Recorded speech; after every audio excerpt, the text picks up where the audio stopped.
प्रभु जीशु ख्रीष्ट अति बहुमूल्य नाम संपर्क इंडिया द्वारा प्रस्तुत कार्यक्रम नुआ सकाल आशा मुझे स्वागत जनाऊँगी। प्रभु प्रत्येक को बाहुल्य रूपे आशीर्वाद करंतु। आज जो प्रसंग में प्रभु का वाक्य ध्यान करवा प्रसंग शीर्षक हूँ बाहरे भल भितरे खल। बाहरे भल भितरे खल। मस्त खोलंतु माथ्यू तार 23 पर्व तार 27 एवं 28 पद। हाय दंडर पात्र कपटी शास्त्री और फारुसी माने तुमाने शुक्लीकृत समाधि स्वरूप ता बाहरे सुंदर देखा जाए किंतु भितरे मृतमान अस्थि और सर्वप्रकार अशुचितारे परिपूर्ण। से प्रकार तुमाने मध्य बाहरे लोकों दृष्टि धार्मिक देखा जाओ किंतु भितरे कपट और अधर्म परिपूर्ण। इस तरह में देखू जे बाहरे भल किए माने शास्त्री फारुसी माने वाक्य ज्ञान अच्छी शिक्षित अटंती सम्भ्रांत अटंती वाक्य को सुंदर भाव व्याख्या करुचंती नियमित बाइबल पढ़ुचंती एपरि अनेक ख्रिस्टियान संप्रदाय आप देखिए किंतु प्रभु कौन बोली कहउचंती ए शास्त्री फारुसी मान को हाय दंडर पात्र। हाय दंडर पात्र कारण तुम्हें माने शुक्लीकृत समाधि स्वरूप बाहरे सुंदर भाव चून दिखाई बाहरे सुंदर देखा जाउची बाहरे सुशोभित देखा जाउची बाहरे बहुत सुंदर आकर्षणीय अच्छी किंतु भितरे मृतमान अस्थि और सर्वप्रकार अशुचितारे परिपूर्ण। आम भितरे कौन अच्छी बाहरे तो भल भितर केमती अच्छी भितर से प्रकार तुमाने मध्य बाहरे लोकों दृष्टि धार्मिक देखा जाओ। लोक आगरे बढ़िया बढ़िया माने बढ़िया लोक आगरे बढ़िया किंतु भितरे कपट और अधर्म परिपूर्ण। कपट जीवन दी प्रकार जीवन अधर्म परिपूर्ण। बाइबल पढ़ुछु प्रार्थना करुछु शिक्षा दौछु व्याख्या करुछु ख्रिस्टियान संप्रदाय पूरा बड़ बड़ नेता ही बुलुछु। आम लोक मैंने भावती बहुत विशिष्ट व्यक्ति माने एमाने वाक्य भल जानी किंतु प्रभु कहते एमाने शुक्लीकृत समाधि हाय दंड एमाने दिने दंड पाइबे बोली प्रभु कहते।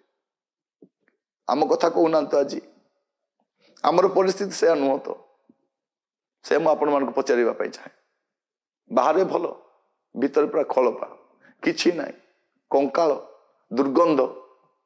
आम जीवन केमती अच्छी बाहरे तो बढ़िया देखा जाउछ लोक सामने बढ़िया देखा जाउछ बढ़िया प्रार्थना करुछु बढ़िया गीत गाउछु भल वाक्य प्रचार करुछु हसिकी कथा होछु सभा समिति आग धाड़ी बसुछु सब ठीक अच्छी किंतु भितर केमती अच्छी आमर भितर जीवन केमती अच्छी एटा टिके चिंता करबा दरकार एटा टिके समीक्षा करबा दरकार। आज प्रभु आपण समस्त व्यक्तिगत भाव कथा हो बाहरे भल भितर केमती अच्छे कारण भितर प्रभु देखुं ए समाधि भितर कथा प्रभु को जना।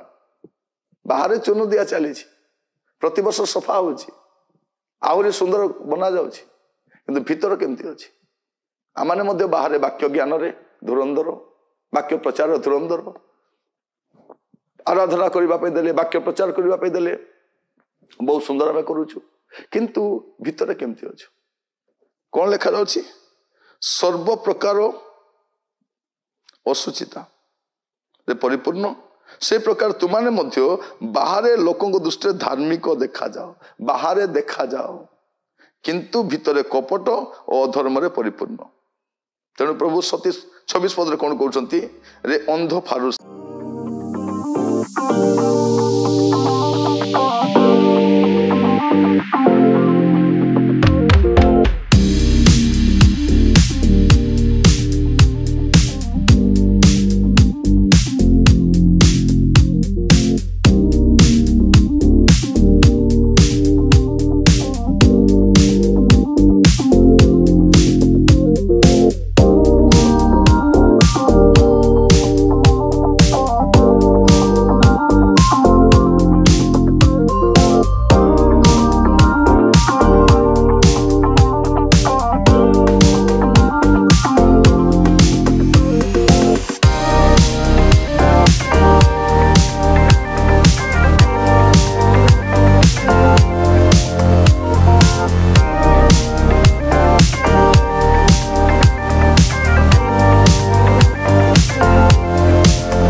प्रभु आम बाहर तो भल देखा जाऊँ प्रभु किंतु भीतर अवस्था आपण जानती जानिकी प्रभु आपण आज आम को चेतई देइछंती जे आपण सब जानती आम अन्य मान को ठोकी पारिबो अन्य मान को बोका बनै पारिबो प्रभु किंतु आपण को नुह आपण आमानकर भीतर अवस्था जानी प्रभु आज कहिसंती ता शुक्लीकृत समाधि तुल्य न हो प्रभु किंतु परिष्कृत हो ए प्रकार एक जीवन आमान को दियो प्रत्येक को प्रभु विवेचना पूर्वक जीवन सजाड़ा साहाय्य कर प्रार्थना शुणिल धन्यवाद दिए आदर महिमा गौरव आपण को दे प्रार्थना मोर प्राणर प्रिय जीशु नाम मागिली आमेन आमेन।